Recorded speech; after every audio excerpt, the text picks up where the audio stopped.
Panorama group, जो सोचता है वो करता है। आपके अपने सपनों का आशियाना। बिहार की 40 लोकसभा सीटों में 35 सीट जीतने की उम्मीद पाले बैठे एनडीए को 30 सीट से संतोष करना पड़ा, जबकि 20 से 25 पर विजय समीकरण जोड़कर बैठे इंडिया गठबंधन को 9 सीट पर रुकना पड़ा। बिहार के लोकसभा चुनाव नतीजों में दोनों खेमे में जोड़ घटाव को सिर्फ 3 निर्दलीय कैंडिडेट ने पूरब से पश्चिम और उत्तर से दक्षिण तक बदल डाला। शाहाबाद, मगध और सीमांचल में एनडीए को भारी नुकसान हुआ, जबकि बाकी बिहार ने विपक्ष को एक सीट के लिए तरसा दिया।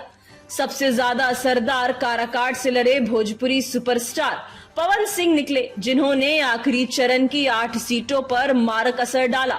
इन 8 सीटों में एनडीए के हाथ से 6 सीटें निकलकर महागठबंधन के पास चली गई।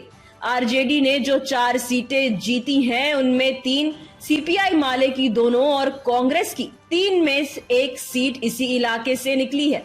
भाजपा के मना करने के बावजूद काराकाट से रालोमो अध्यक्ष उपेंद्र कुशवाहा के खिलाफ पवन सिंह के लड़ने से इलाके में कुशवाहा वोटर की नाराजगी को राजद, माले और कांग्रेस ने भुनाया। आरा में सीपीआई माले के सुदामा प्रसाद से हारे पूर्व केंद्रीय मंत्री और भाजपा नेता आरके सिंह पवन सिंह के खिलाफ बोल रहे थे, क्योंकि उन्हें फीडबैक था कि काराकाट में पवन सिंह से पीछे राजपूत वोटरों की एकजुटता से उपेंद्र कुशवाहा की हार के खतरे के जवाब में दूसरे इलाकों में कुशवाहा वोट एनडीए से दूर हो रहा है।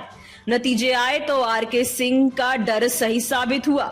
बक्सर से पाटलिपुत्र तक एनडीए साफ हो गया। काराकाट और आरा में सीपीआई माले, जबकि बक्सर, औरंगाबाद, जहानाबाद और पाटलिपुत्र सीट पर राजद की जीत में काराकाट की सवर्ण एकजुटता के खिलाफ पिछड़ों की गोलबंदी भारी पड़ गई। जहानाबाद में कुशवाहा वोट का साथ और भूमियार वोटों का विभाजन आरजेडी के सुरेंद्र प्रसाद यादव की जीत में अहम रहा।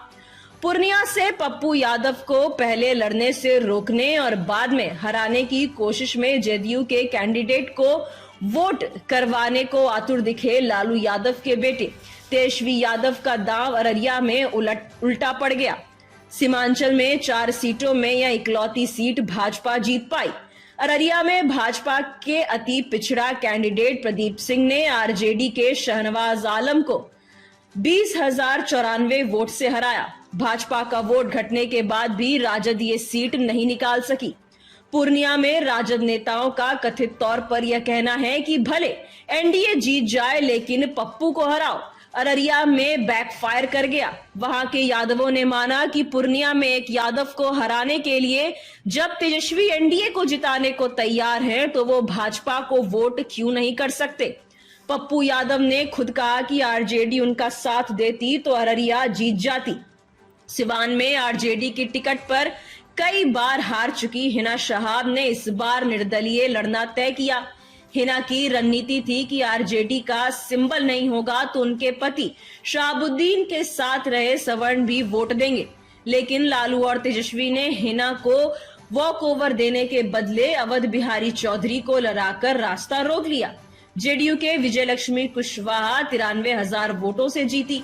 हिना दूसरे नंबर पर रही और आरजेडी के अवध बिहारी चौधरी से 95,000 ज्यादा वोट जुटा ली। साधारण अंक गणित से हिना और अवध में एक लड़ता तो जेडीयू सिवान में 1 लाख वोट से हार जाती।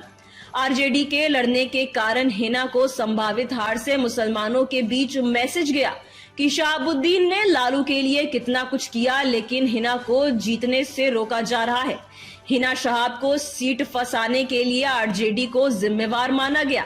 आमतौर पर मुसलमान वोट आरजेडी, कांग्रेस और वीआईपी के कैंडिडेट को गए, लेकिन शहाबुद्दीन को हीरो की तरह देखने वाले अपने सीटों पर आक्रामक वोटिंग नहीं की।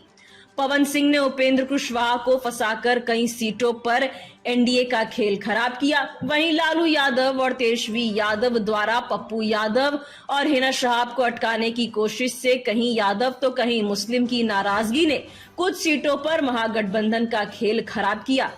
वैसे महागठबंधन के जीते 9 सांसदों में सिर्फ 2 कैंडिडेट 1 लाख से ऊपर अंतर से जीते हैं। 3 नेताओं का मार्जिन 50,000 से भी कम है।